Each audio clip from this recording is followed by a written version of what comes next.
Boa noite, sejam bem-vindos a mais um encontro para os estudos dos livros de Manuel Filomeno de Miranda, psicografado por Divaldo Franco. Nós estamos estudando o livro Grilhões Partidos, que é o segundo da série sobre obsessão, e nós aqui somos um grupo de estudantes, tá? De estudantes da doutrina espírita, e estamos aqui para refletir juntos sobre esses assuntos do livro, né? Sobre a doutrina espírita, sobre o Evangelho de Jesus, todos esses ensinamentos que estão no livro.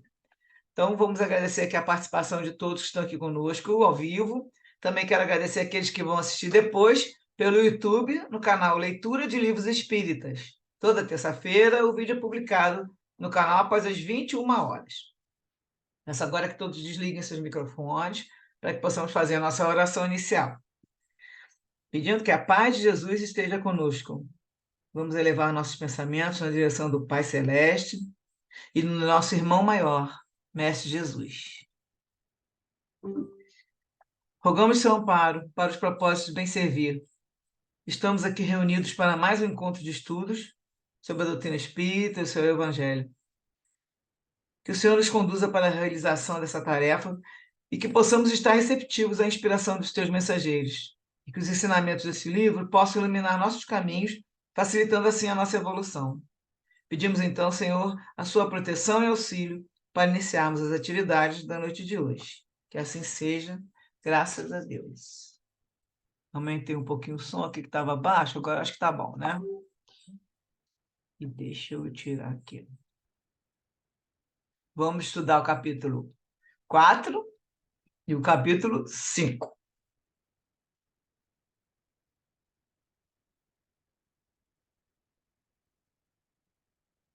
Abriu aí, né? Deixa eu ver se eu fecho aqui as imagens. Pronto.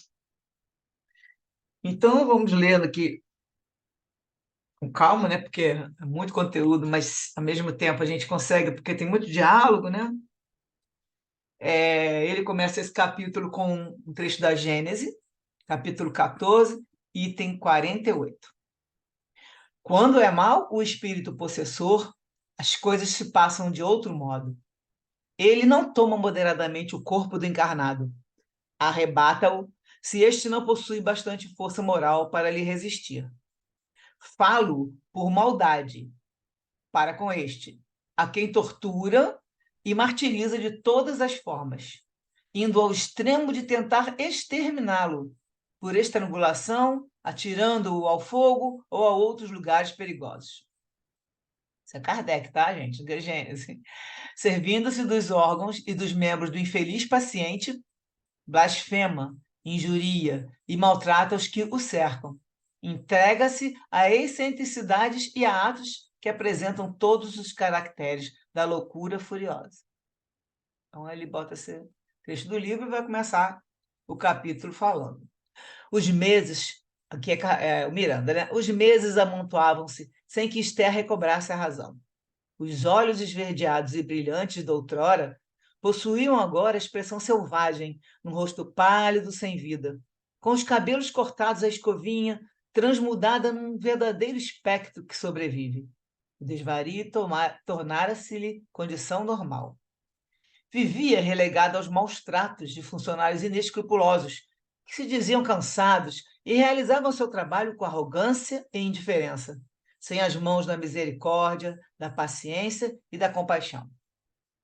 Porque ela era agressiva, né? Não poucas vezes, os servidores fortes seguiam sua direção como para lutar contra feras.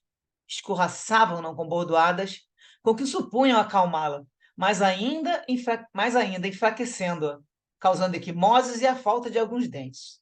Imagina as brigas, para arrancar até dente, imagina. Impedida a família de visitá-la pela impossibilidade de qualquer diálogo e porque mais se lhe exacerbava o delírio, quando ela sabia que a família ia, né? Especialmente quando de referência ao pai, fora rotulada como incurável e propositalmente esquecida. Existem casas de saúde onde a dignidade profissional e a humana se evadiram desde há muito, e ao fazê-lo, a ética arrastou consigo os sentimentos do amor, da piedade, do dever e da caridade. Mantém-se ali paciente pelo que representam na receita orçamentária. E quando libero alguns clientes semi-hebetados pela compulsão de drogas condicionantes, sabe-se que voltarão logo mais piorados, um círculo vicioso sem limite. Quem se enriquece, todavia, com tais mercantilismos da saúde, da vida e da alma humana, voltará aos mesmos lugares, a espiar nas suas celas, gritando impropérios, desgrenhados, em aturdimento inominável. Terapêutica indispensável em qualquer tratamento, o amor consegue o que muitos medicamentos não produzem, ajudando a visualizar causas e efeitos, doando segurança, melhorando comportamentos e reações em toda a gama necessária aos resultados eficazes. Raros procuram a inspiração divina ante a nebulosa das enfermidades complexas, quer pela oração ou pela sintonia mental com Deus. Quando a sombra mais se adensa e as esperanças são fracas, um raio de luz rompe tudo e brilha nos escaninhos do horror, modificando a estrutura da área desolada por impositivo divino. Rosângela, igualmente jovem, recém-admitida na condição de auxiliar de enfermagem, na primeira visita pelo pavilhão dos desesperados, sentiu-se tocada por Esther. Atirada a recanto sombrio, atada à camisa de força, no desvario habitual. Automaticamente se interessou pela esquálida paciente, inscrevendo-a na mente como daquelas a quem daria maior dose de assistência e carinho. Estava sendo introduzida para tratamento psiquiátrico a ralfovia, acho que é assim que fala, ralfovia serpentina, difundida como serpazil, que não tinha os inconvenientes dos barbitúricos, em geral, possuindo excelentes qualidades tranquilizantes. Aí eu fui procurar o que era, porque não tinha essa definição no livro, e essa ralfovia serpentina é uma raiz de cobra indiana ou pimenta do diabo, é uma planta, é uma espécie de flor. Tá? E os antigos hindus já utilizavam o extrato dessa planta para combater desde insônias a distúrbios mentais. Isso eu achei na internet. E o Miranda vai fazer uma nota dizendo: segundo se acredita, a substância atua sobre o tálamo, realizando uma lobotomia de natureza química, por meio da qual diminui a capacidade emocional da usina elétrica ali sediada, procedendo à vitalização do cérebro e à manutenção do equilíbrio mental. Essa nota está nesse pedacinho Miranda coloca. Então, continuando o texto, Rosângela, que ouvira várias opiniões sobre a nova droga, pensou em examinar o prontuário da demente, calculando fazer alguma coisa por ela. Esther era dominada por agonias inenarráveis, impossibilitada de controlar a casa mental, que já apresentava os primeiros distúrbios de funcionamento após a constrição demorada do fluido morbífico do espírito que a subjugava. Então, ele ficava sempre lançando aqueles fluidos, né, que a gente sabe que são morbíficos, no caso, aí, vão destruir a mente da pessoa também, e aí estava subjugando ela, ela já estava com esses fala aqui impossibilidade de controlar a casa mental. Ele vai falar que ela própria não se dera conta do que acontecera na noite de sua festa. Ele vai contar o que ela está pensando desde aquela época. Ó. Experimentara superlativa angústia, seguida de gélido suor, e a sensação de que fora arremetida num abismo sem fundo, caindo sem cessar. O coração deslocara-se do lugar, pulsando em descompasso. Todas as fibras do corpo produziam dores lancinantes, e a cabeça, em redemoinho, impedia que o cérebro raciocinasse com a lucidez capaz de coordenar ideias. Gritou por socorro e surpreendeu-se com as cordas vocais em turgimento, explodindo palavras chocantes que não podia controlar. Então, ela estava sentindo isso tudo naquela noite. Ela está contando aqui agora a versão dela, né? Ela tentando falar e saíam outras palavras. Ela ouvia-se à distância, confusa, no som de sua voz alterada, e era uma emoção odienta que não a sua. Ela estava sentindo que tinha uma emoção junto com ela, que não era dela. Chorava em contorções, mas as lágrimas queimavam-se nas pupilas dilatadas. E, sentindo febre, tremia em arrebatamentos de louca. Via-se fora do corpo e, ao mesmo tempo, via-o agitado, num estado dúplice. Estava expulsa do organismo físico sem dele estar liberta. A princípio, sofria impressões confusas que a perturbavam. Vezes outras deparava-se com o estranho possessor, furioso, em caretas de demente. Agredida por ele, procurava tornar a realidade anterior, como se perseguida em pesadelo, desejando acordar para dele livrar-se. Todavia, não atingia o ponto ideal, porquanto era impedida no intento.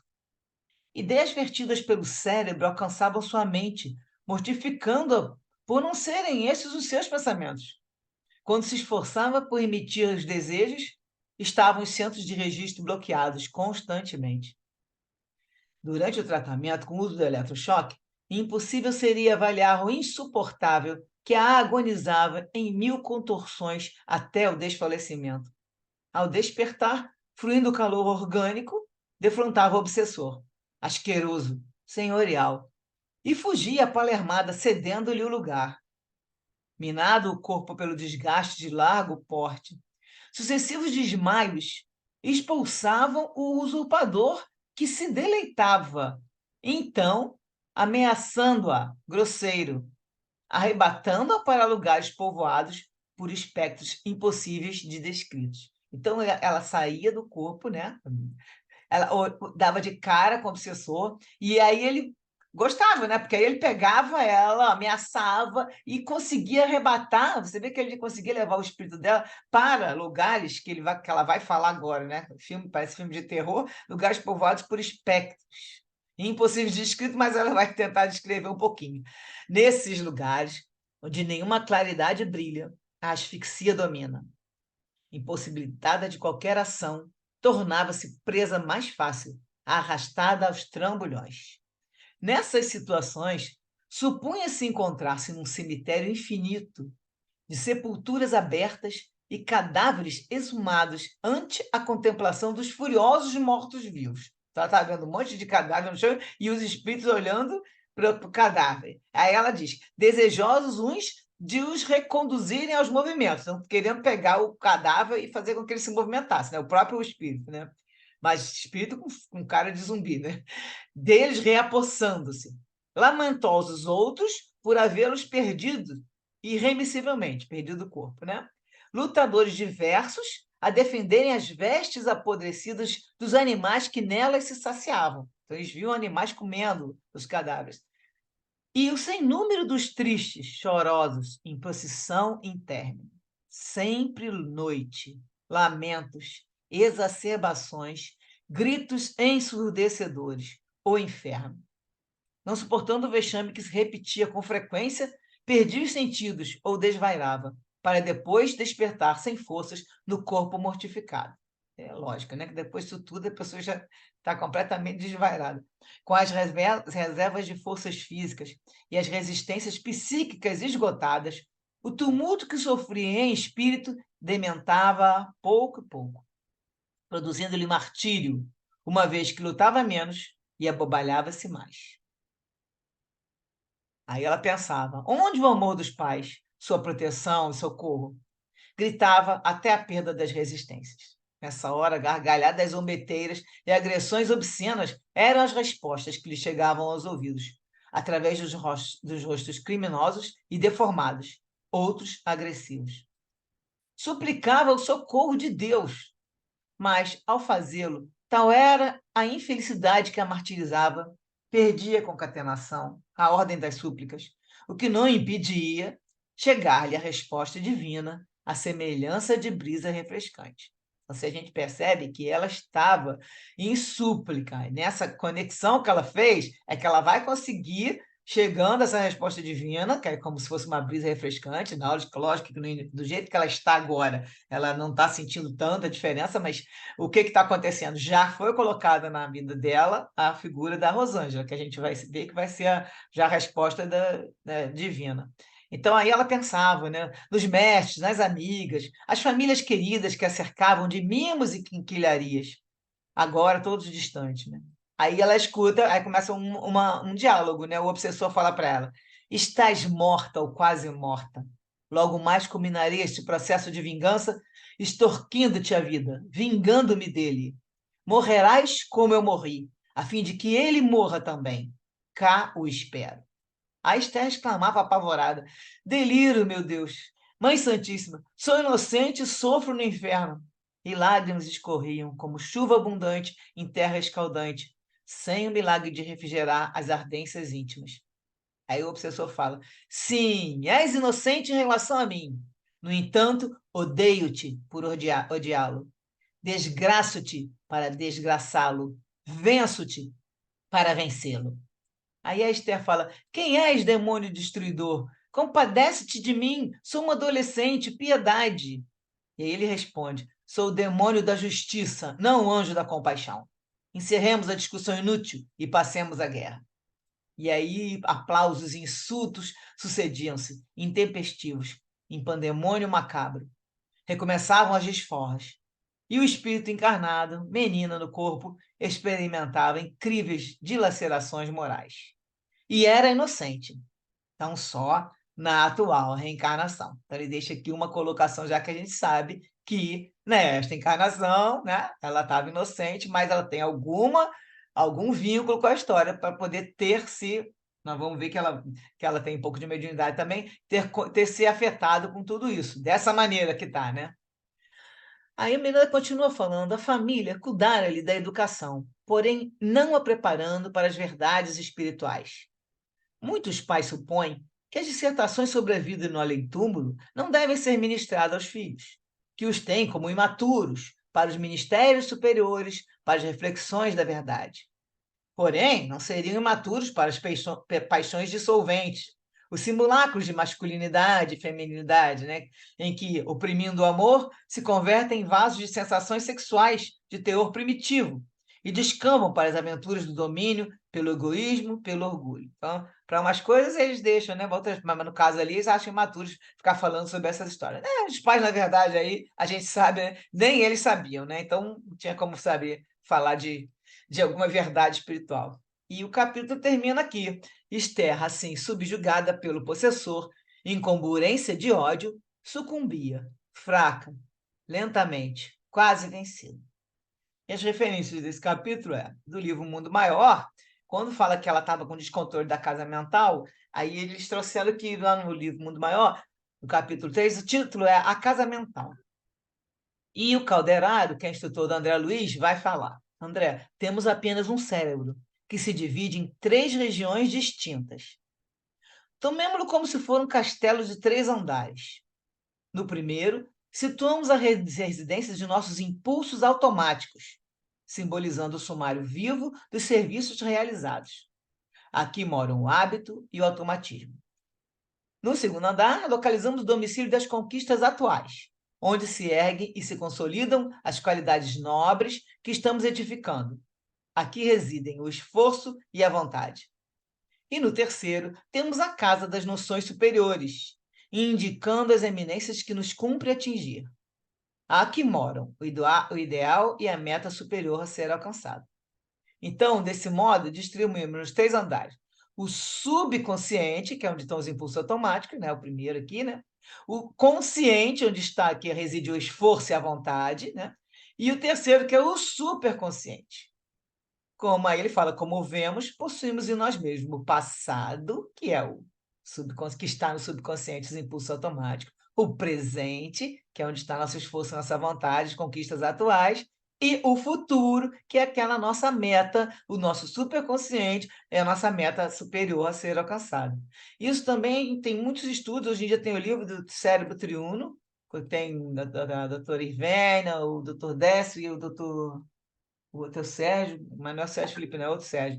Então, eles escreveram um livro que vai explicar isso tudo, um livro fantástico, eu não consegui jeito de estudar, quero estudar ele, mas ele tem muitos detalhes, mas eu já assisti várias palestras e é muito bom também. Quem tiver interesse, procura Cérebro Triuno, você com a Ivênia, com o Décio, com esse Sérgio, vocês vão achar muitas palestras que são muito importantes.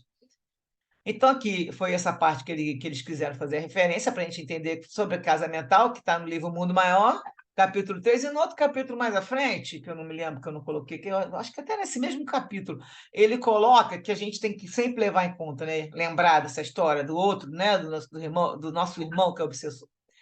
Para transformarmos em legítimos elementos de auxílio aos espíritos sofredores, desencarnados ou não, é-nos imprescindível compreender a perversidade como loucura, a revolta como ignorância e o desespero como enfermidade. Então, colocando isso sempre em primeiro lugar, a gente vê que a pessoa, isso não há perversidade, a revolta, é uma ignorância, não, a ignorância do espírito e a enfermidade do espírito, isso tudo a gente tem que levar em conta para justamente conseguir agir com compaixão e com amor, com todos esses irmãos desequilibrados, né? Outra referência foi no livro das Fronteiras da Loucura, que nós vamos estudar mais à frente, no capítulo Análise das Obsessões. E ele vai fazer umas observações aqui importantes para a gente nesse capítulo. Simples influências espirituais podem conduzir a processos obsessivos graves. Lembra? Nós já comentamos sobre isso. No começo, às vezes é só uma influência, mas a gente nunca sabe o que tem no nosso espírito, no nosso interior, né? No nosso passado de outras encarnações. Então, isso pode conduzir a processos obsessivos graves, transformando-se em enfermidades de longo curso. E conforme a intensidade em que se manifestam, podem ser de difícil resolução dentro dos espaço-tempo de uma reencarnação. Conforme o caso, pode extrapolar mais de uma reencarnação. No painel das obsessões, à medida que se agrava o quadro da interferência, a vontade do hospedeiro perde os contatos de comando pessoal na razão direta em que o invasor assume a governança. Então, à medida que ele vai assumindo, vai tendo, né, vamos vendo as diferenças. Ele vai falar subjugação, pode ser física, psíquica ou simultaneamente físio-psíquica. A física não implica na perda da lucidez intelectual, porquanto a ação dá-se diretamente sobre os centros motores, obrigando o indivíduo, não obstante se negue à obediência, a ceder à violência que o oprime. A psíquica, o paciente vai sendo dominado mentalmente, tombando em estado de passividade, não raro sob tortura emocional, chegando a perder por completo a lucidez. E, por fim, aqui a subjugação físico-psíquica, que é o caso daqui da Esther, né? O invasor assenhoreia-se simultaneamente os centros do comando motor e domina fisicamente a vítima, que lhe fica inerte, subjugada, cometendo atrocidades sem nome. E também no livro, falar no livro A Loucura sob Novo Prisma, de Bezerra de Menezes, quando estava encarnado, escrevia com o codinome Max, mas ele, né, trabalhava como médico, ele já trabalhava com obsessões, então ele vai falar o relato de obsessões severas, vulgarmente denominadas de loucuras, representam casos do domínio intenso e permanente de um ou mais espíritos, os quais se empenham em conduzir o indivíduo a um estado de ruptura mental. Os remorsos provocados por atos cometidos no passado, em outras reencarnações, podem até estar amortizados pelo esquecimento, mas jamais serão deletados da memória integral do espírito. Fica no nosso espírito enquanto a gente não resolver aquela situação. Nessas condições, é suficiente, às vezes, que um acontecimento comum, uma perda afetiva ou material, por exemplo, libere lembranças dolorosas que podem conduzir a pessoa a um estado de desestruturação mental. Considerado repentino porque, entre outros fatores, não está subordinado a doenças pré-existentes, enfermidades infecciosas ou traumatismos crânioencefálicos. Que foi no caso dela, né, que não tinha nenhuma doença para falar que, coitada, agora de repente, não, foi uma coisa, como coloca aqui, repentina, mas que já estava lá sendo trabalhado já há tempo, já pelo obsessor. Então, agora a gente dá uma paradinha para a gente fazer nossos comentários ou dúvidas. O que vocês estão achando aí por enquanto?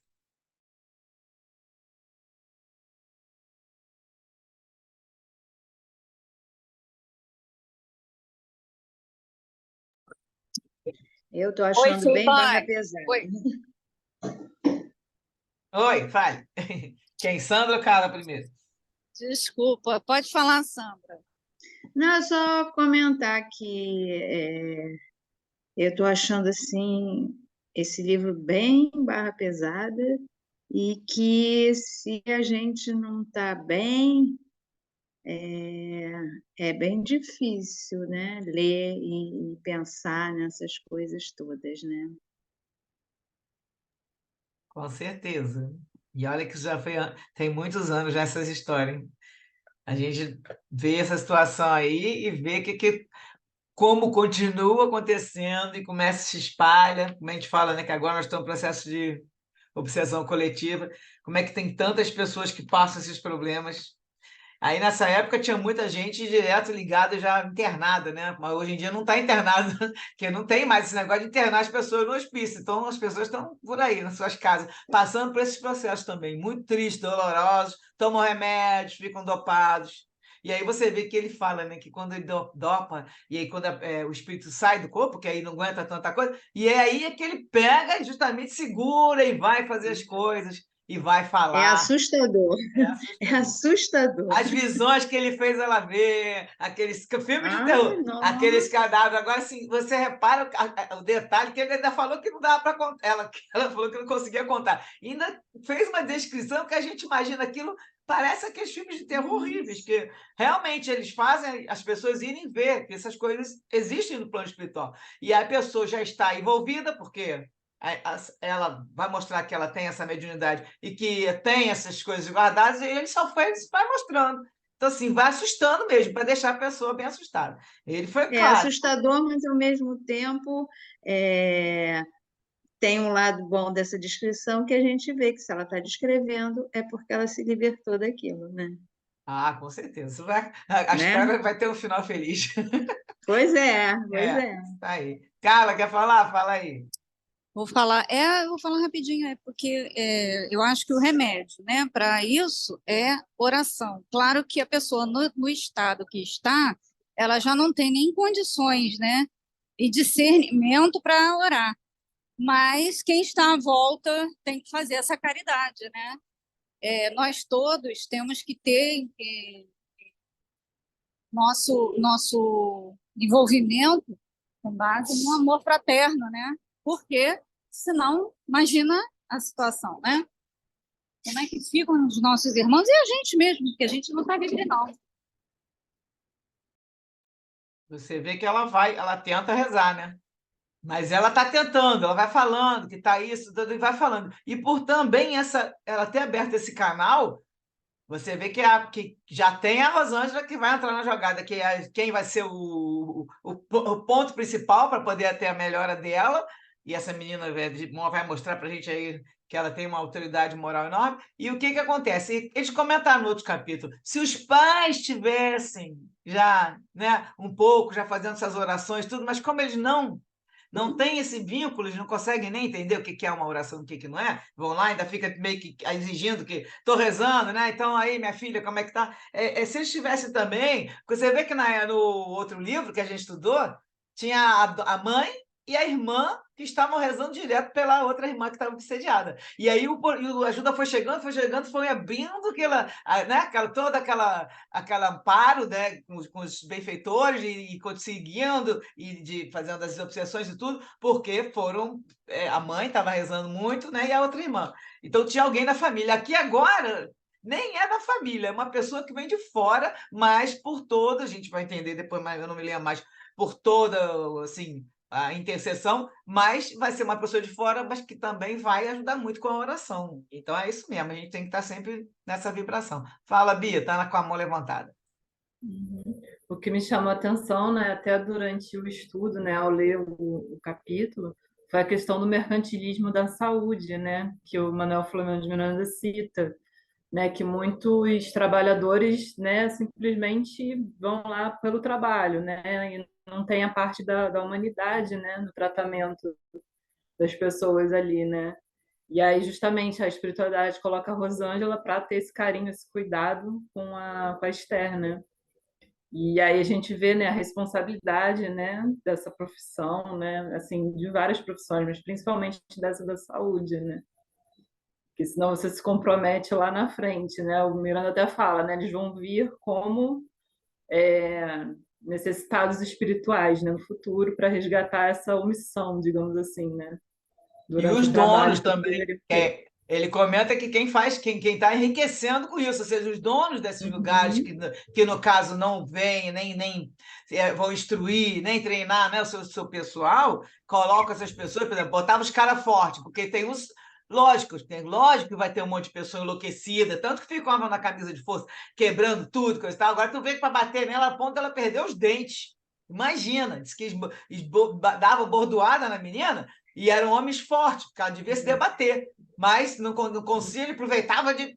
Não, tem que bater mesmo. Então, tudo, né? O jeito de lidar, isso também, eu acredito que hoje em dia nem tenha esse tipo de coisa, desse tipo de tratamento. Porque nessa época era eletrochoque, faziam de tudo com a pessoa para tentar acertar. E aí essas pessoas fortes que ele coloca lá, que eles eram uns brutamontes que justamente, já de propósito, já iam para assim, tipo, tem que pegar, como fosse para lutar com fera. Ele mostra um quadro que a pessoa já ia com a ideia de bater para poder ver se amansava, entendeu? E aí achavam que aquilo amansava, mas não, que mostra ali que ela ficava enfraquecida.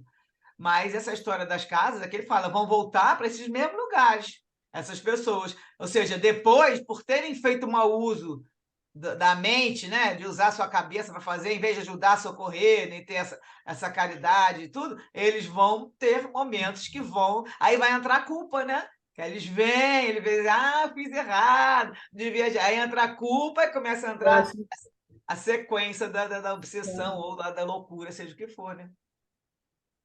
E esses tratamentos assim violentos, né, já está até proibido, né, digamos É, assim. Teve a doutora Anice da Silveira que reformulou tudo isso, né, para ter um tratamento mais humano, né, com os Ela e o pacientes, Pinel, né. né? O doutor Teve uma Pinel. evolução, né. E o Pinel que começou com as histórias também, mesmo. Agora chegaram à conclusão que não causava o efeito que eles achavam que causava. Né? Na verdade, a maioria é obsediado. Então, a gente vai ver que no próximo capítulo vai falar, ou começa com uma influência, a pessoa começa com um pouco de loucura e instala a obsessão, ou ao contrário, ou é uma obsessão que a pessoa vai chegar à loucura. Por isso que o doutor Bezerra vai falar, não sei se é no Tormento, daqui a uns 4 livros, que vai falar, que, eu não sei até nesse livro, todo o processo de essa parte de... Como é que a gente fala? De loucura e tudo, todos eles têm a parte espiritual. Todos. Entrou um negócio que agora tem que tirar. Todos eles têm. Então, assim, vai ter sempre uma causa, uma causa do passado e aí, o efeito é agora. Nem que seja, às vezes, uma culpa, como eu estou falando, que está guardada, e aí você vem para essa existência, e aí você não sente o que é, começa a ficar triste, começa a ficar com depressão, e vai variando. A mente vai pegando aquilo que ela não entende o que é. A menina estava muito bem de saúde, até 15 anos.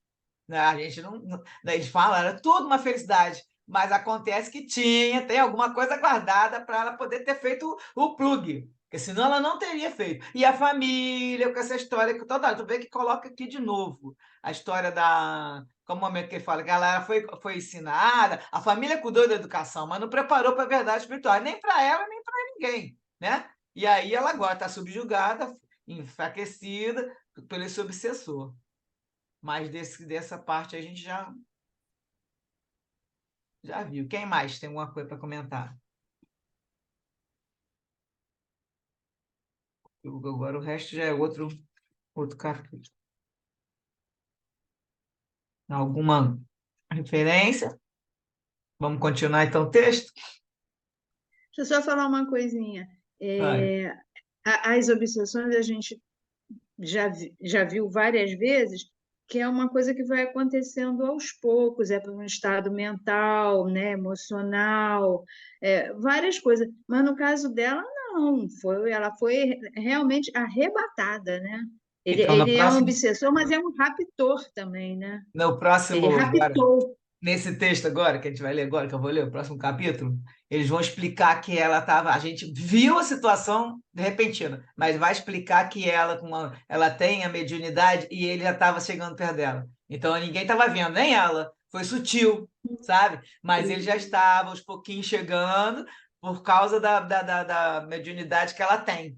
E lógico que ele. Mas não era por causa de um processo é, mental, emocional Não, dela, como muitas vezes é falado, né? o caso dela é porque ela tem a mediunidade e porque ela tem alguma coisa que ela Menos possa passar por dívidas, isso. né? Entendeu? Ela tem. Não é. Você vê, Esther, ela falou assim: realmente, ela não era nessa existência. A frase foi só... Ele colocou assim, nessa... Ela é inocente, nessa existência. Então, ela tem alguma coisa que eu não me lembro, mas também a gente vai contar aqui que Uma não tem dívida graça. do Também. passado, né? Mesmo que eu contei uma coisa do passado, é que vai aparecer. Ela pode não ter feito nada direto para esse cara, mas ela podia estar lá, por exemplo. O cara estava matando todo mundo e ela estava olhando. Não sei como é que é o esquema, entendeu? Diz que ele morreu. Ela podia estar, ela não teve a culpa direta, mas aí, como ela agora é filha dele e ele quer atingir o cara, ela também tem alguma coisa que, senão, ela não estaria passando por isso. Apesar que, assim, ela tem a mediunidade, mas é que a gente sempre fala, nunca você vai ser atingido se você não tiver uma coisa para atrair, o plug. Você tem alguma coisa em você que não é legal, que aí você vai atrair. Porque não vai chegar nenhum obsessor numa pessoa que está já com tempos e tempos, e aí aquele câncer, a gente não sabe quem a gente foi, né? Essas existências são boazinhas, a gente pensa, né? Eu fiz tudo de certinho, mas não fez, né? Só que não. Vai para trás, e aí você está nessa aqui, você está muito melhor, porque na outra você estava fazendo isso, e agora as pessoas ainda estão por aqui te cobrando. Então, algumas coisas acontecem para você resgatar, você fica até atônito. Mas se você estiver bem preparado, como a gente comenta aqui toda hora, a gente o tempo todo vigiar o que está pensando, né, e ficar lá em oração, aí você começa a percebendo aos pouquinhos. E nós, a gente já comentou aqui também, quem está aqui, está trabalhando com mediunidade, mais atento ainda, duplamente. Primeiro, que nossos irmãos infelizes anticristos estão com raiva e querem pegar a gente de qualquer maneira, porque quanto mais a gente trabalha para Jesus, mais eles querem atingir a gente, porque eles estão com raiva de Jesus, né? Aí tu vê como é que é a história. Estão com raiva de Jesus, querem pegar a gente. E só pega a gente por quê? Porque a gente está cheio de coisinha para eles fecharem lá a tomada. E a outra coisa é que o médium ele tem essa percepção maior. Então, nisso a gente capta, vai captando tudo. Por isso, tomar cuidado com os pensamentos, seja o que for, atento o tempo todo. Veja bem a vibração que você está emitindo, que é ressonância, vai para lá e volta. E aí é aquela história, começa com uma influenciazinha. E aí você vai abrindo a brecha, vê uma influência, aí o outro já chega perto. Então, tudo aqui duplamente, para quem trabalha como médium, né, é pior ainda, porque a gente tem que ficar mais atento, porque nós somos de captar, né? Então, a gente já está pronto para trabalhar para Jesus. Fora quem é médium que trabalha também ajudando em todas as caridades que faz, essas pessoas também estão com perigo de ser atingida, entendeu? Porque estão agindo para o bem. E quem age para o bem na seara de Jesus também está avisado. É isso que eles querem. Então, nós vamos ter que ficar sempre alerta. E olhando para todos eles sempre com compaixão, olhando que são irmãos que estão doentes, enfermos, e precisam do nosso amor. Não adianta a gente ficar pensando, ai meu Deus, que não sei quem é isso, a gente sabe, emitindo vibração ruim. Tem que, ao contrário, rezar por eles, pedir que estejam acolhidos, que sejam levados para locais de auxílio o tempo todo. Qualquer pensamento que você estiver achando que tem uma coisa estranha, olha, se tiver algum irmão que possa ser levado de auxílio por algum irmão aqui de luz, coisa tal, porque você não fica querendo, sai daqui de perto de mim, não. Fica, entendeu? Pensa assim, que você seja acolhido e amparado e ajudado, sempre, né? Vou passar para a continuação, então, para a gente... Depois tem mais referências, tem mais outras referências. Enchi aqui, agora tem que passar aqui para baixo. Deixa eu puxar. Pronto. Capítulo 5 agora. Interferência espiritual. Começa com uma pergunta 525 do Livro dos Espíritos. Exercem os espíritos alguma influência nos acontecimentos da vida?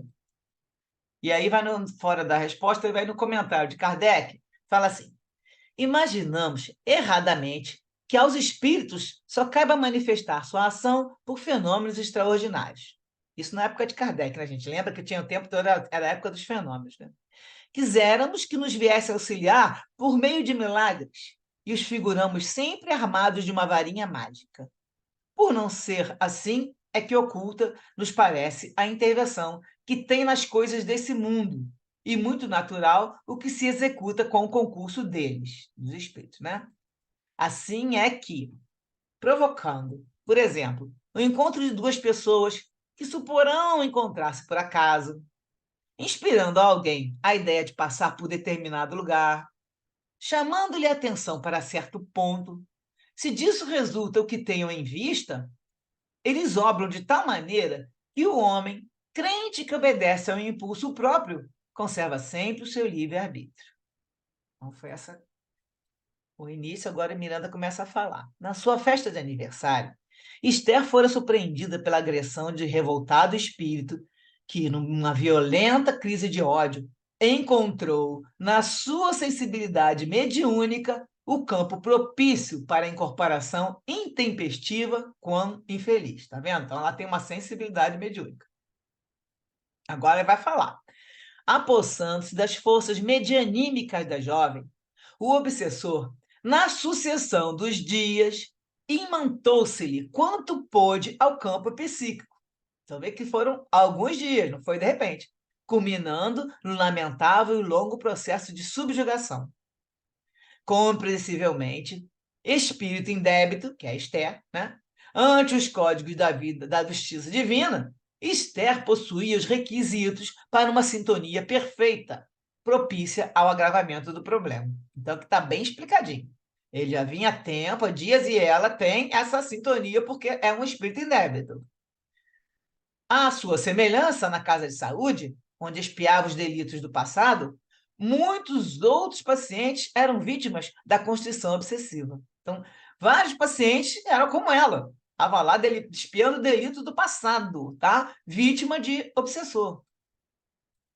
Fugindo da teologia clássica da loucura, na qual o enfermo é espírito que busca fugir à realidade objetiva, fortemente assinalado pelas reminiscências próximas em que chafurda, torna-se suicida inconsciente, por meio de cujo recurso procura evadir-se as responsabilidades novas que lhe cumpre assumir e desenvolver. Então, está falando uma loucura, começando a pessoa enlouquecendo, né, fugindo da realidade. Aí ele fala, naturalmente, eclodindo a manifestação da loucura, instala-se também um simultâneo processo obsessivo, graças às vinculações que encarnados e desencarnados mantêm na contabilidade dos deveres múltiplos. Então, seria, primeiro, a pessoa vai ficando desequilibrada, aí vem um processo obsessivo. Por quê? Porque todos estão vinculados, que sempre tem uma pessoa com um débito e sempre tem um desencarnado próximo que vai fazer a sintonia. E aí está a contabilidade, que ele coloca aqui.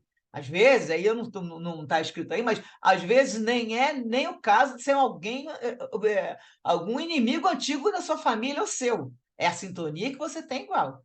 Tipo, vamos dizer um exemplo rapidamente. A pessoa matou alguém, e aí tem um desencarnado que foi morto e foi assassinado por alguém e que está querendo se vingar, e aí encontra você também assassino. Então, tu também merece sofrer, entendeu? A pessoa vai ter aquilo que ele está querendo na ligação da sintonia. Se ele está se achando uma pessoa que foi assassinada e tem ódio de todos os assassinos, e encontrando uma pessoa que acabou de matar alguém, ele vai achar que ele também eu vou te matar também, porque você tem mais que morrer, sabe? Seria mais ou menos essa história, assim, para a gente entender por que eles se ligam. Na obsessão, aí já é o contrário. Primeiro vem a obsessão e a loucura surge na qualidade de ulceração posterior. E nesse caso, parecido com a da Esther, porque foi acontecendo, foi ficando louca depois que ela estava obsediada, né? Irreversível, em consequência das cargas fluídicas de que padece o paciente, vitimado pela perseguição implacável.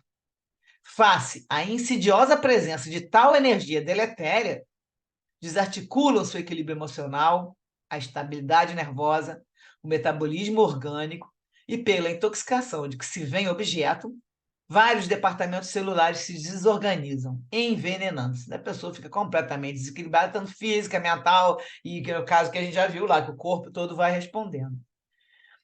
E aí, então, já foi. Primeiro a loucura, depois a obsessão, e aqui primeiro a obsessão, depois a loucura. Estão todos ligados, né? Em muitos processos obsessivos, a terapêutica salutar há de ser múltipla.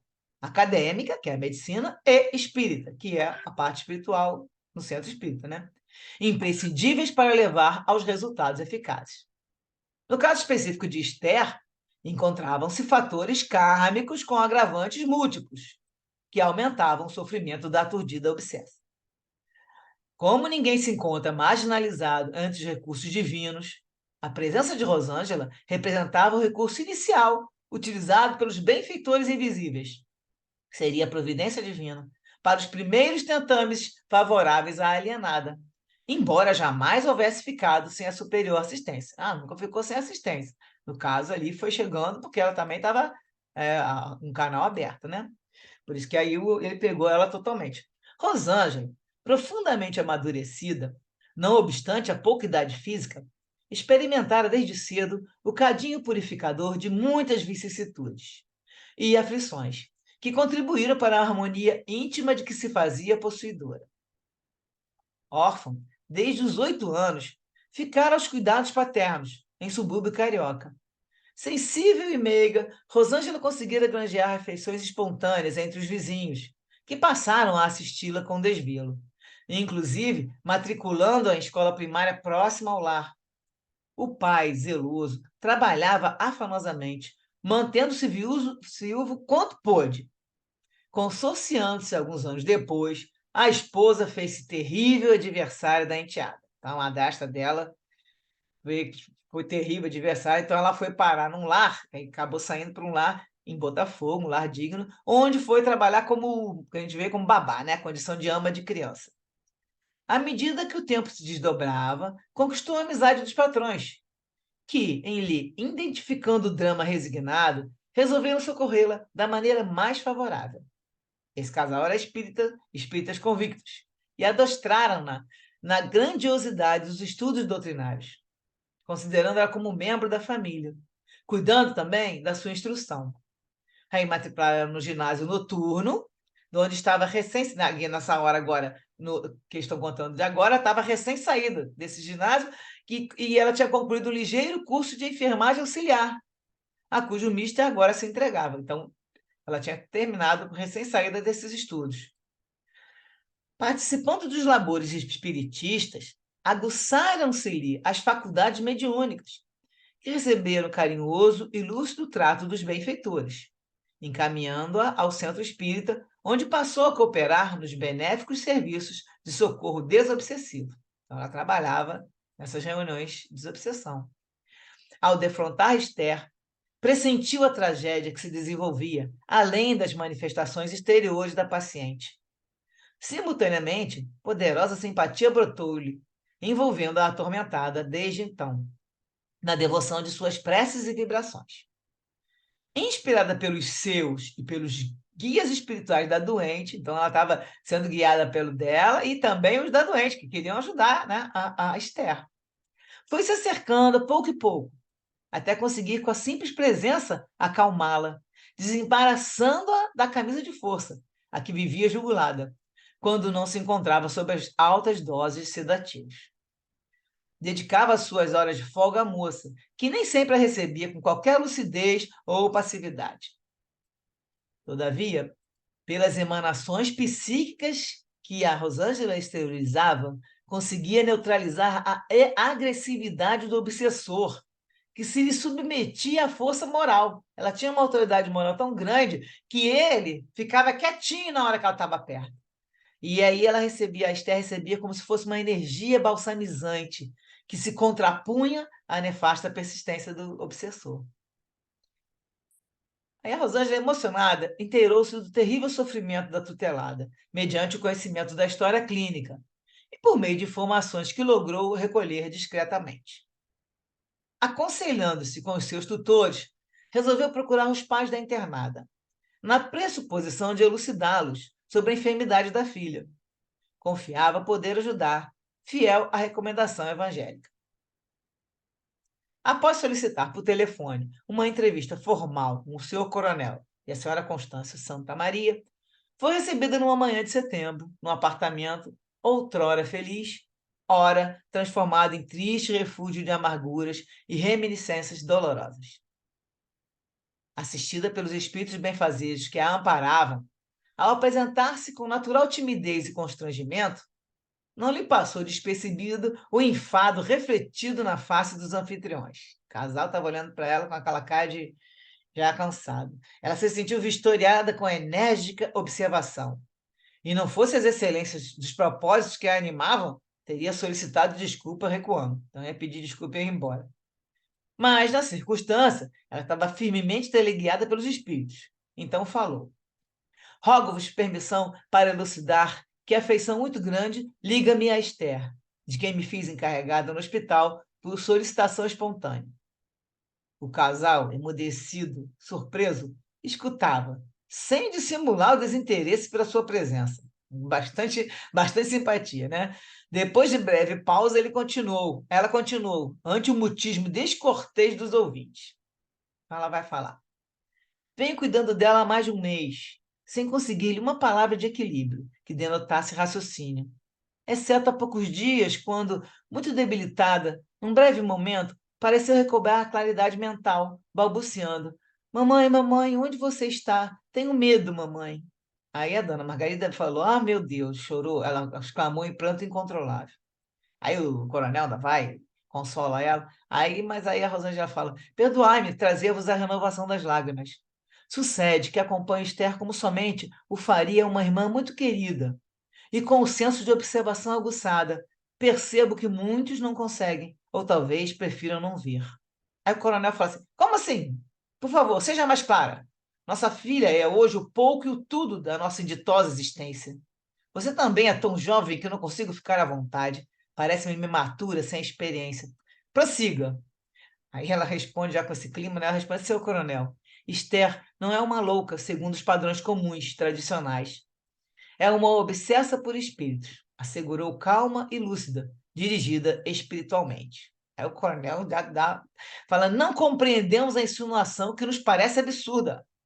Aí a Rosângela fala, ouvi-me primeiro. A morte não elimina a vida, antes a dilata. Mudam-se as aparências no curso de uma única realidade, viver. Assim, com a morte do ser físico, não cessam as impressões do ser espiritual, conforme asseguram todas as religiões, do que decorre um natural intercâmbio incessante entre os que sobrevivem ao túmulo e aqueles que ainda não o atravessaram.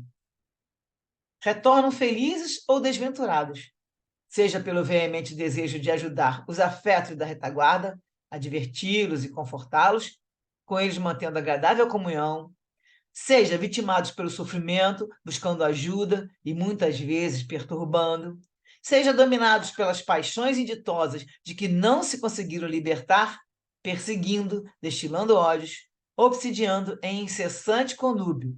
Aí o coronel interrompeu, quase violento, e falou: mas isso é bruxaria. Aqui somos tradicionalmente religiosos e detestamos essas práticas vulgares de fetichismo que, desgraçadamente, empestam nesses dias a nossa sociedade. Rogo-lhe favor de mudar o curso da conversação. Aliás, creio que já não temos que conversar. A Rosângela tornou-se lívida, enquanto o pai de Esther estava rubro de ira. Diga-me, senhorita, qual a sua religião? É espírita, senhor. Aí ele fala, desde quando o espiritismo é religião? Aí ela respondeu, desde os primórdios.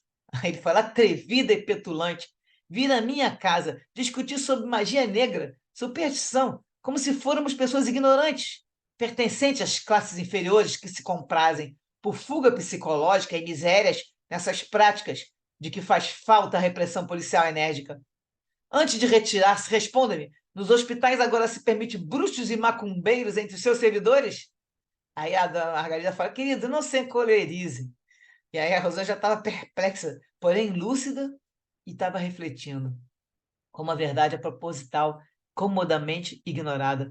Quão poderoso é o cerco do orgulho que separa homens por dinheiro, posição, aparência, apesar de todos marcharem inexoravelmente para uma mesma direção. A consciência que os examinará, despido dos engodos a que se aferram. Ela estava pensando, né? Mas inspirada, ela contestou, delicadamente. Excelência, aqui venho propondo-me servir com humildade e desinteresse. A minha confissão religiosa não tem ligação com a minha função hospitalar, senão para impor-me a conduta cristã, que ensina misericórdia em relação aos infelizes, estejam nas camadas do infortúnio social ou no cume da ilusão econômica. No santuário espiritista que frequento, o alvo redentor é Jesus. A estrada a percorrer chama-se caridade, seguindo sob o sol da fé viva e a força do amor fraternal. Venho a este lar em missão de paz, e dele sairei pacificada, apesar de expulsa, o que muito lamento. Coronel Santa Maria e a esposa ouviam-na, incomodados pela argumentação superior, apresentada com humildade, impossibilitados de a interromperem, magnetizados pelos instrutores espirituais presentes. Enquanto isso, semi-incorporada, Rosângela aduziu. Brilha a vossa luz, conclamou o Cristo, para que o mundo vos conheça. A luz da verdade fulgurará. apesar das mil tentativas da treva em domínio transitório. Os pseudo-bruxos que a intolerância fez queimar, ao perecerem, não deixaram silenciosas as vozes, que retornaram e volverão, até instalado na terra o reino de Deus. Continuarei velando por Esther. Aí o coronel grita, nunca mais! Providenciarei para que não volte a vê-la, caso não resolva exigir a sua expulsão daquela casa. E aí a Rosângela fala, como lhe agradar, excelência, dai-me vossa licença. Bom dia, senhores, passai bem, e retirou-se. O vento e a maresia que corriam pela Avenida Atlântica despertaram-na. Só então, concatenando ideias e ordenando lembrança, deu-se conta dos acontecimentos, sendo visitada pelos receios e as lágrimas. Rosângela fora excelente instrumento indireto dos bons espíritos, que tentavam, desse modo, interferir e ajudar no grave sucesso da subjugação de Esther. E aqui termina o capítulo 5. Então vamos ver as referências. O primeiro é o livro Rumo Certo, de Emmanuel Chico Xavier, o capítulo 5. Tem alguém com o áudio ligado aí? É o capítulo 5 do livro Rumo Certo, que aí vai falar apoio divino. Então, aqui eles vão nessas referências, nesses comentários, exaltar bem essa proteção que a gente sempre tem. Então, aí eles trazem essa do Rumo Certo, que seja onde seja, recorda que Deus está sempre em nós e agindo por nós. Para assegurarmos-nos quanto a isso, bastar-nos-á a prática da oração, mesmo ligeira ou inarticulada, que desenvolverá em nós outros a convicção da presença divina em todas as faixas da existência. E aí eles comentaram que isso cria uma teia vibratória ao nosso redor, no momento que a gente entra na oração, né? E abre esse canal, se sintoniza, faz a ligação ali, né? E no capítulo 60, no mesmo livro, tem a proteção de Deus, no livro Rumo Certo aqui, né, também, de Emmanuel. No capítulo 60 tem proteção de Deus. Clamamos pela proteção de Deus, mas não raro admitimos que semelhante cobertura aparece nos dias de caminho claro e céu azul. O amparo divino, porém, nos envolve e rodeia em todos os climas da existência. Urge reconhecê-los nos lances mais adversos. Às vezes, o auxílio do Todo Misericordioso tão somente se exprime através das doenças de longo curso ou das dificuldades materiais de extensa duração, preservando-nos contra quedas espirituais em viciação ou loucura.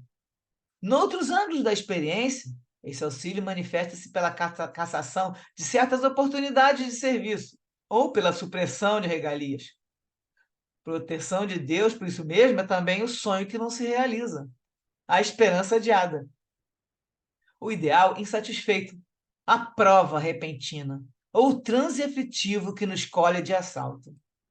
Encontra-se no amor de nossos companheiros, essa proteção, né? Encontra-se no amor de nossos companheiros, na assistência de benfeitores abnegados, na dedicação dos amigos, ou no caminho dos familiares, mas igualmente na crítica dos adversários, no tempo de solidão, na separação dos entes queridos, ou nos dias cinzentos de angústia em que nuvens de lágrimas se nos represam nos olhos.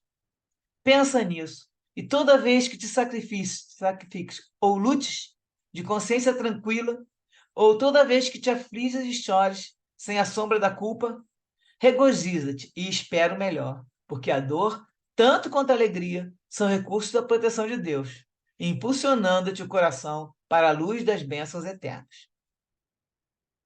E acho que, por último, aqui vai entrar o livro A Gênesis, no capítulo 2, no item 25. A gente pensar e lembrar, né? Quanto ao pensamento de Deus, quer dizer que ele haja diretamente ou por intermédio de um fluido, ele estava falando do fluido cósmico universal, né? Para facilitar o nosso raciocínio, vamos representá-lo sob a forma concreta de um fluido inteligente, enchendo o universo infinito e penetrando todas as partes da criação. A natureza inteira está mergulhada no fluido divino. E estando esse fluido em toda parte, tudo estará submetido à sua ação inteligente, à sua previdência e à sua solicitude. Não haverá um ser, por mais ínfimo que seja, que não esteja, de alguma forma, saturado desse fluido. Nós estamos, assim, constantemente, em presença da divindade. E não podemos subtrair uma só das nossas ações ao seu olhar. O nosso pensamento está em contato incessante com o seu pensamento. E é com razão que se diz que Deus lê no mais profundo recôndito do nosso coração. Nós estamos nele, como ele está em nós, segundo a palavra do Cristo. Então, aqui terminamos os comentários, as referências desse capítulo, que já fica mais calma, né? Mais tranquila, dá mais esperança. E aí a gente fica, né, dá uma respirada melhor. O que vocês acharam?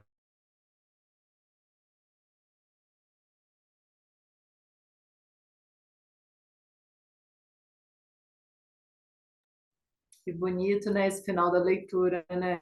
Deus está em nós como nós nele, né? É uma coisa tão entrelaçada, né? Tão... Me falta até a palavra, né? Mas, enfim, né?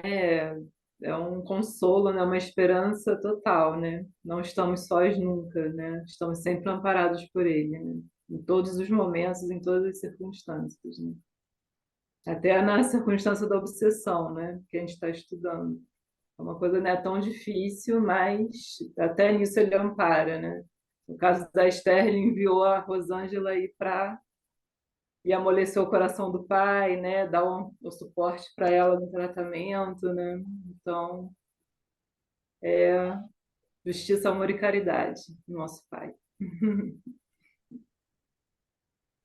E aí reforça, porque a gente que é espírita tem essa tendência, isso está em Gênesis, esse pedaço, é para tirar aquela ideia de ter um Deus que está lá, é um homem, né, como foi representado, que entenderam errado, né? Falou, Deus fez as criaturas à sua semelhança, só que não entenderam que a semelhança é a de luz.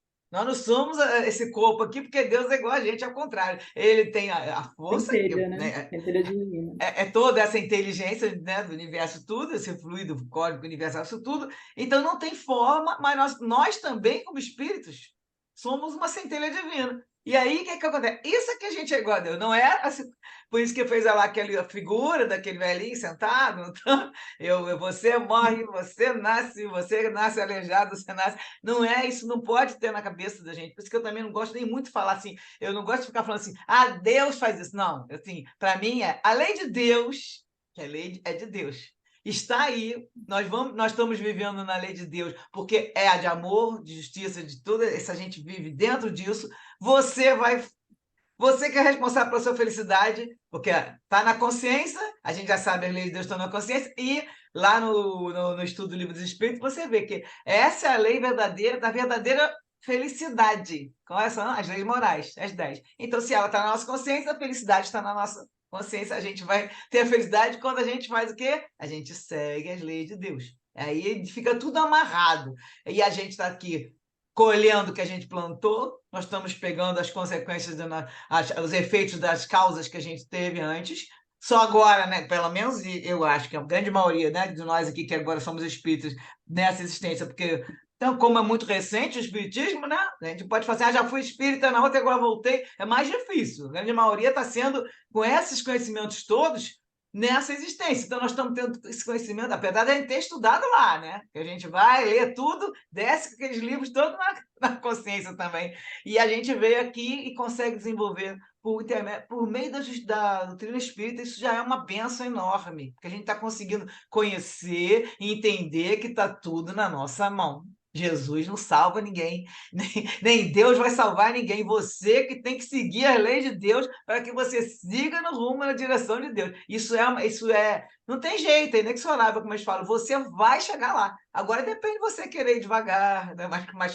mais lento, mais rápido, porque se você quiser ficar demorando, não seguindo as leis de Deus, você vai conseguir vários momentos de infelicidade, porque elas você quando não segue, você tem a infelicidade, e aí você também tem isso aí como, por isso que fala, não cai um fio de cabelo, Deus sabe tudo que você pensa, porque nós estamos ligados nisso. Por isso que Jesus falava, eu e o Pai somos um só. Nós vamos chegar até o mesmo pensamento que Jesus.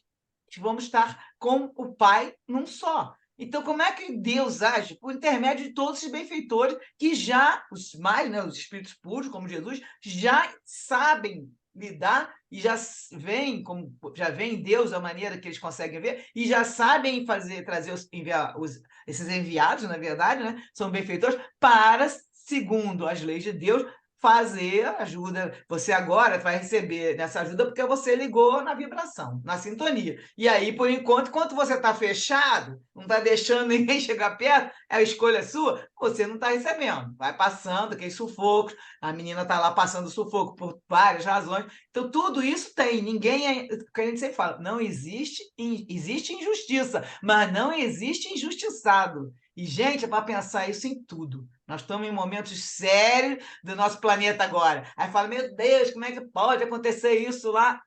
Não existe injustiçado. Quem está passando por isso tem alguma razão de estar tendo que passar por isso. E não, mas nem é por causa disso que a gente não vai ajudar. Nós temos que ajudar todo mundo a passar à nossa frente.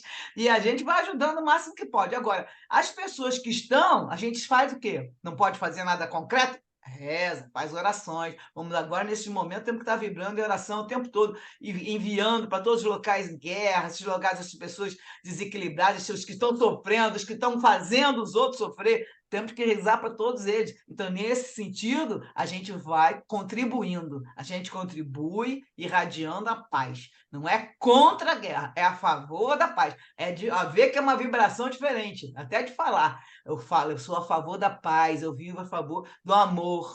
Então, eu não quero ficar nem pensando no outro lado, porque só de falar a palavra, às vezes, vibra diferente, né? Então, assim, faça seu movimento na direção de estar sempre contribuindo, servindo, ajudando na direção da paz. O que a gente pode fazer é contribuir assim, já que eu não posso concretamente fazer nada. Agora, olhamos, eu tenho as minhas escolhas, cada um tem o seu modo de pensar. Eu não vejo o jornal, já falei isso milhões de vezes para vocês.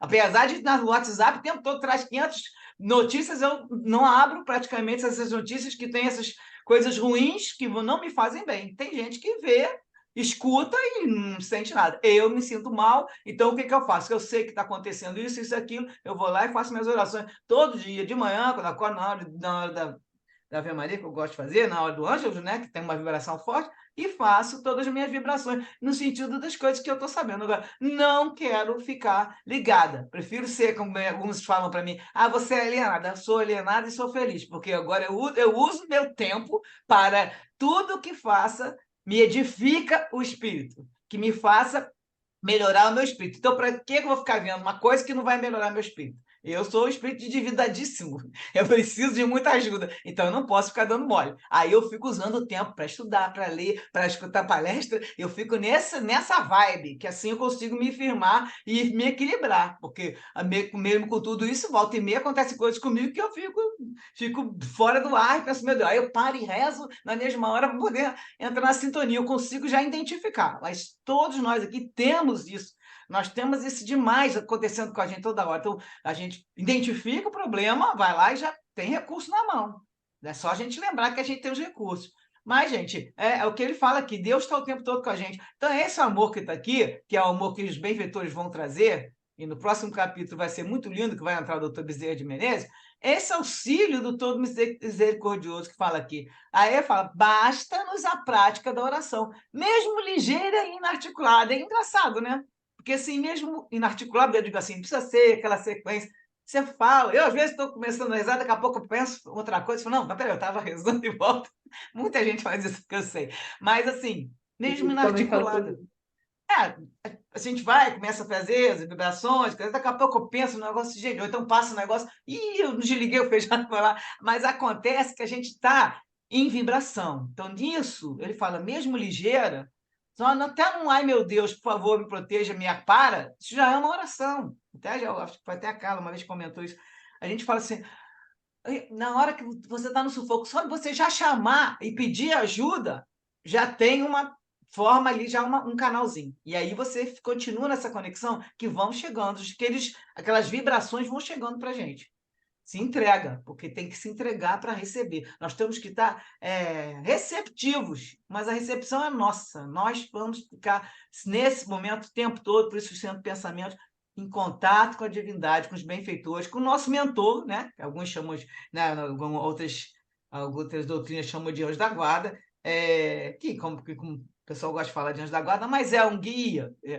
Outros não falar, não vou falar mentor, não parece uma coisa de muito superior. Não, mentor é quem faz mentoria, igual o que tem a gente faz mestrado, né, doutorado, nós temos os orientadores, o mentor é um orientador. né? Tá a mesma classificação aí no caso nosso. É um espírito bem mais evoluído que a gente, mas também não é nenhum espírito superior, que a gente não está com essa bola toda, né? De estar com espírito lá de já quase puro para estar nos orientando diretamente. Temos sim, esses são que fazem, que é a história do guarda-chuva. Existem os grandes benfeitores que tomam contas de lugares, e aí vem para famílias, e tem da sua casa, os protetores dentro de casa, da família. E aí tem os nossos, cada um tem o seu, que não ficam do lado da gente, de babar o tempo todo. O meu, por exemplo, eu convoco ele para vários momentos, inclusive toda terça-feira à noite, para ele estar aqui junto comigo, para que a gente possa conversar um pouquinho melhor e ele me intuir e me inspirar. Porque as coisas que eu falo, às vezes, é a mesma inspiração da hora, mas acontece que isso depende só de nós. Então, assim, esse capítulo, eu acho, e eu quero também que vocês dessa opinião, foi um capítulo para mostrar, primeiro, que a Esther, estava sendo ajudada, né? E que a Rosângela foi um instrumento indireto dos bons espíritos que estavam tentando interferir e ajudar nessa subjugação da Esther. Agora, a família dela, tu vê, olha o diálogo dela, da Rosângela com os pais, né?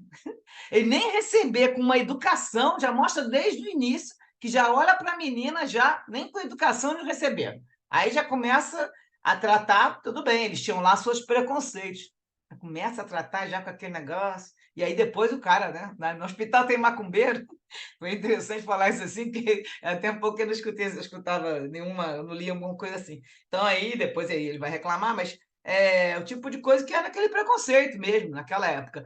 Lembrando que a gente fez mais ou menos as contas, e isso na época de 1970, porque o prefácio do Miranda é 1974. Então, o livro foi escrito em 74, nós calculamos ali que fosse nos anos 70 mesmo, né? Aquela negócio de festa de 15 anos, e coluna social, falaram até da Socila, né? O pessoal comenta aí. Então, assim, foram nessa época. Eu não tenho tantos anos, não, sabe? A menina estava fazendo 15 anos nessa época. E aí, ainda tinha esse preconceito de falar de espiritismo. Eu falei, espiritismo é religião? Por acaso, falou para ela. E aí, o que acontece? Ela foi se mantendo firme, porque ela estava orientada. Se fosse uma menina simplesinha, né? Pela idade, ela não deve estar na faixa de nem de 20 anos, pelo que dá para entender, essa faixa, mas já era trabalhadora da casa, dali. Trabalhava no centro espírita porque foi bem doutrinada. Já é um espírito que recebeu esse amparo, né? Sofreu desde pequena, mas foi bem conduzido. Então, assim, é um capítulo que dá um refrigério, a gente já sabe que as coisas vão andar, já vimos que ela tem essa ligação, né? Que a Esther tem essa ligação, então não está tão assim fora, tá? Ela está dentro, mas ao mesmo tempo está sendo ajudada, né? Não deu um alívio? O que vocês acham?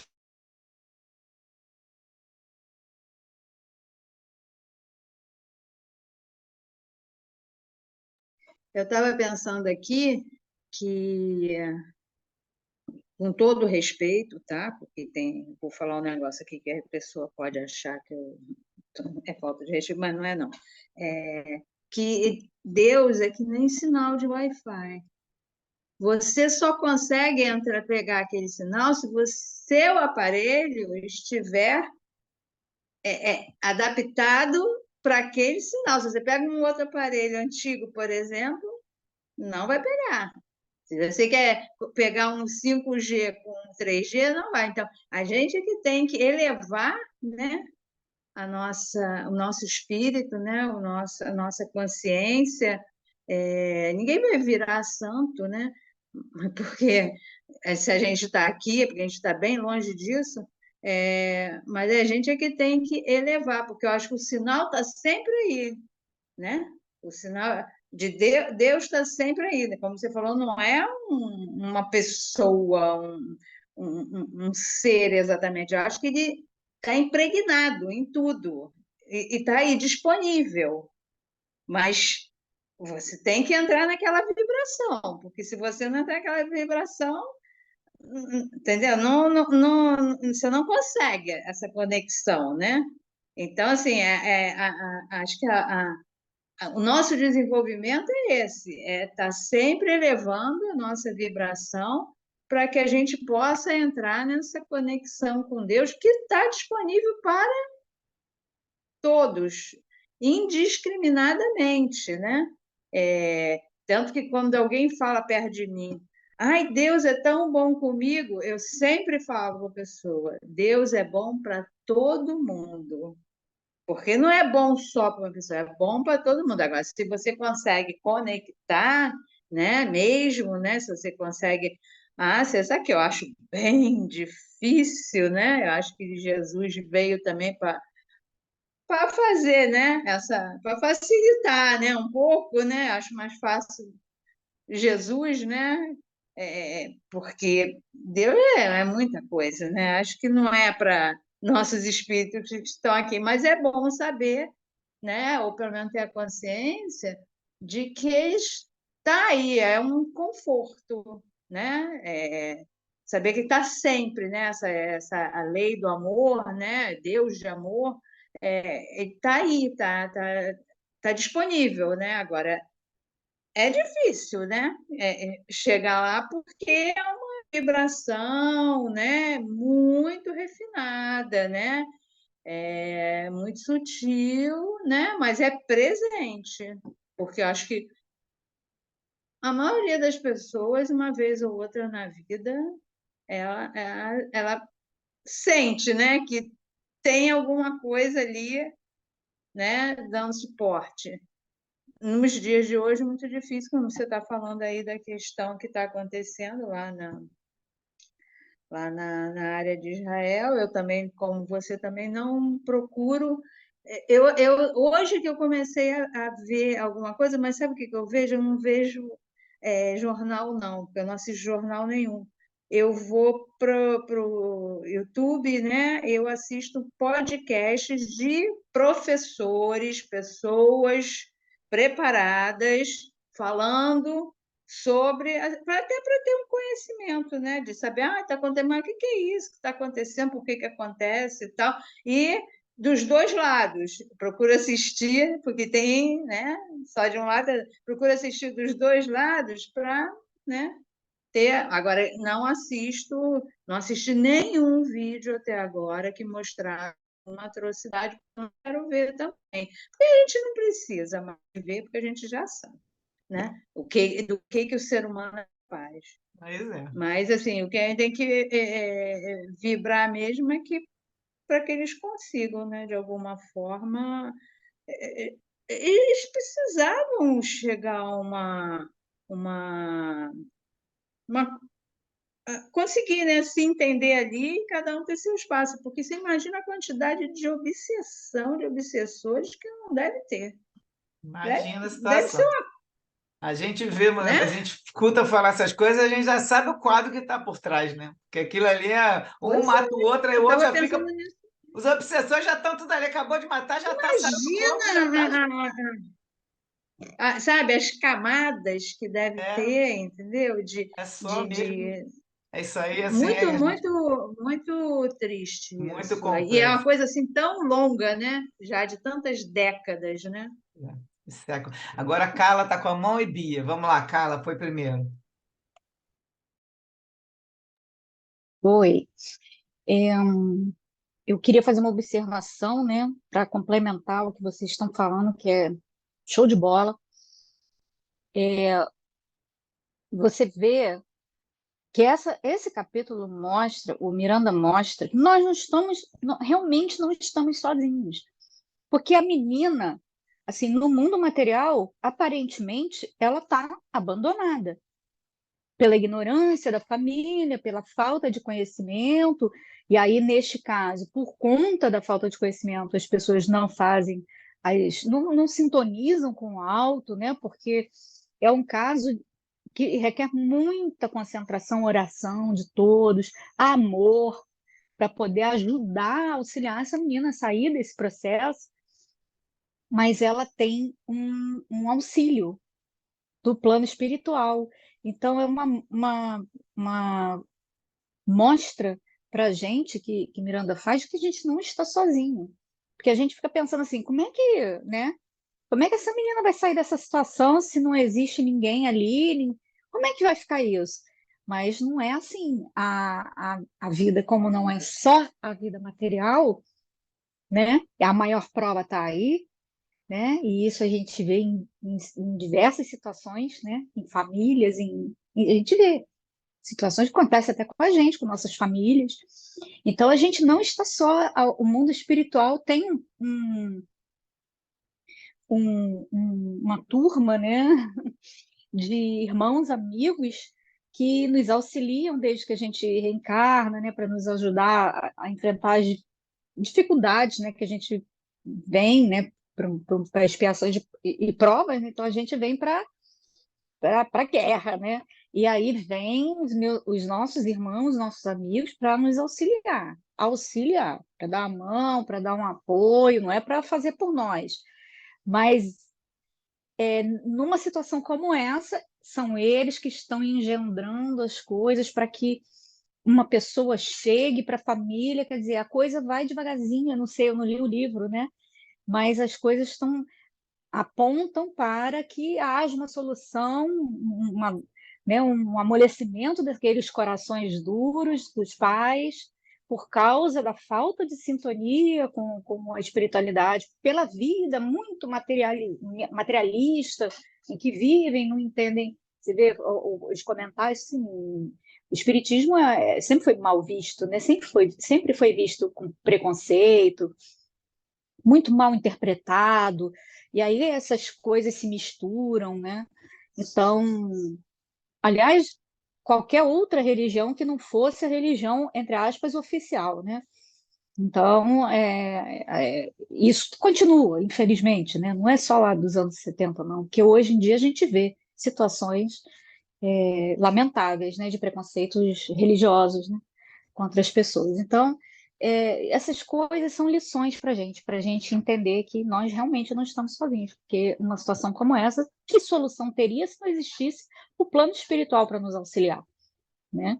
Então, aí a prova, Miranda relatando esse auxílio do mundo espiritual para a menina, né? É isso aí. Bia, agora. Não, só fazer uma consideração, né? A fala da Sandra, né, me remeteu a uma fala do Haroldo que eu assisti essa semana, né? Ele falou assim, né? Ele explicou, né, dessa forma, né? Quando nós estamos em sofrimento, a gente está na presença de Deus, diretamente na presença do Pai, né? Você imagina o seu pai, né, carnal, ele, quando você está sofrendo, ele te dá colo, ele te acolhe, ele te envolve. Então você imagina Deus, que é o amor supremo, né? É o amor infinito. E aí me veio essa fala do Haroldo, né? E eu venho refletindo muito sobre isso, né? Ainda mais nesses momentos que a gente está vivendo, né? Então achei muito bonito essa fala do Haroldo. Aí eu queria trazer essa fala aqui dele para vocês, né? Eu me lembrei desse comentário dele. Eu É acho que isso. também ele já contou, mas tem várias pessoas que contam a história da pessoa que estava reclamando com Jesus, né? Poxa, eu estou aqui passando todo sufoco, né? E fui, né? Uma coisa com pegada na areia, eu não vou lembrar da história, eu só sei que também o Haroldo já contou e outras pessoas, outros palestrantes contam. E aí eu andava e via momentos que da minha vida estava indo, eu via as pegadas, uma pegada junto com a minha, né? Como se fosse Jesus, né? E aí, nos momentos mais tristes da minha vida, estava só uma pegada. E aí, como é que estava nessa hora? Você me abandonou? E aí a resposta é não, eu estava carregando você no colo. Eu acho que o Haroldo também conta isso. Então, o que que acontece? Uhum. Em relação ao que a Sandra falou também, eu lembrei, não só. Eu já vi vários palestrantes, agora eu lembro de ter lido nos livros do Divaldo com a Joana de Ângeles, e mais outro, mas principalmente me lembro, e vou procurar depois um trecho, que eu sei que eu vou conseguir, que eu jogo no Google algumas palavras-chave, a Joana falando, não é, como ela falou, não tem nenhuma divindade vai descer até nós. Nós temos que nos elevar até eles. Eles estão ali prontos. Então a vibração é essa, a história do Wi-Fi vamos dizer, bem contada ali, mas é aquilo mesmo, estão ali e agora você. Por isso a importância do nosso tempo todo, nossa ligação era atentar, né, olhar e vigiar e orar, né? A frase total é essa. Nossa ligação com o que eleva o nosso espírito, porque nesse momento você está indo até lá. Momento algum eles vêm. Por isso que eu faço questão de falar: Jesus não vai salvar ninguém. Eles não vêm para cá fazer nada para gente. O que eles vêm fazer? Tudo que você tiver sintonizado. Então você sobe, eleva o teu pensamento, eleva o espírito, por isso que eu também gosto de começar a minha oração. Vamos elevar o pensamento, que a gente sai daqui, vamos para lá e lava.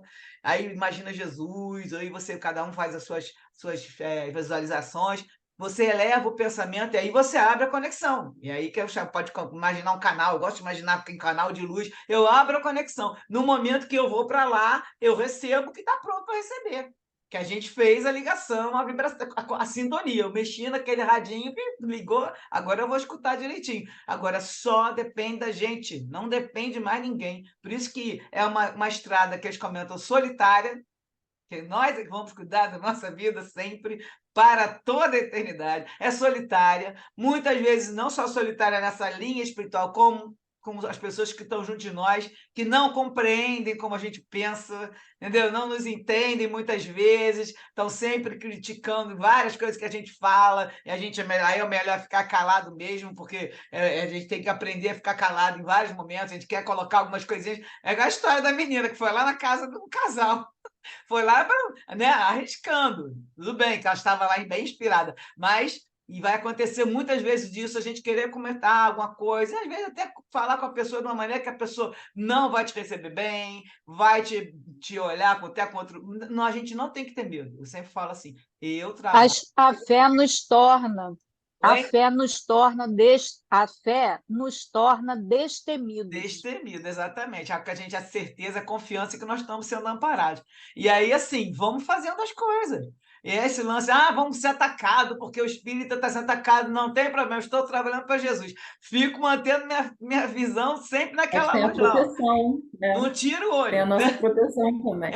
É a nossa proteção e o nosso objetivo. É Uhum. tentar seguir. Porque Jesus veio, a Santa Ana lembrou, Jesus veio para quê? Para relembrar a gente a só. O negócio é o seguinte, na época lá de Moisés, teve esse jeito, o povo era bem ignorante, tinha que ser no não, não, não, não, porque o povo não entendia. Mas agora, aí aquele povo de quase 2000 anos atrás, né, que nós estamos em 2023, ainda falta alguns anos para completar os 2000, quando Jesus estava lá pregando e tudo, ele veio com uma época de obsessão coletiva que eles sempre comentam e veio para falar assim, vamos agora clarear. É o seguinte, amar a Deus sobre todas as coisas, o próximo a si mesmo, e aí, se tiver amor, não tem problema, não vai ter briga, não vai ter dor, não vai ter guerra, não vai ter nada. Aí é essa que é o nosso objetivo de seguir o roteiro que ele trouxe, que com 1000 parábolas ali, 1000, né, outras interpretações, acabou sendo todo desvirtuado, mas o básico nós temos ele todo no Espiritismo. Por isso que a doutrina é o cristianismo redivivo, e a gente tem essa bênção na vida.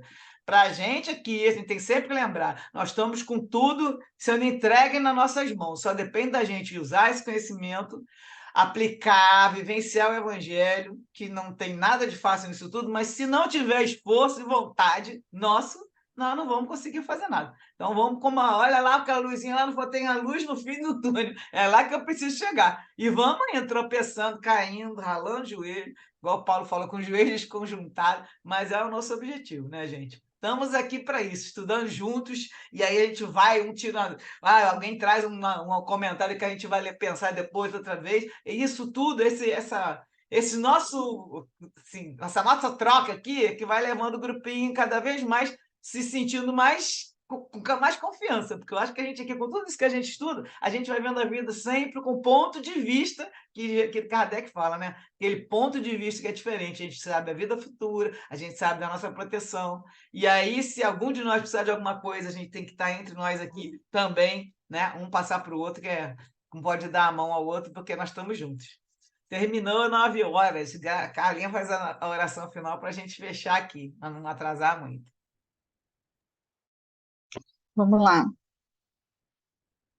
Jesus amado, queremos te agradecer nesse momento por todas essas lições, as lições desse capítulo maravilhoso que nos abre as consciências, abre as portas para o entendimento.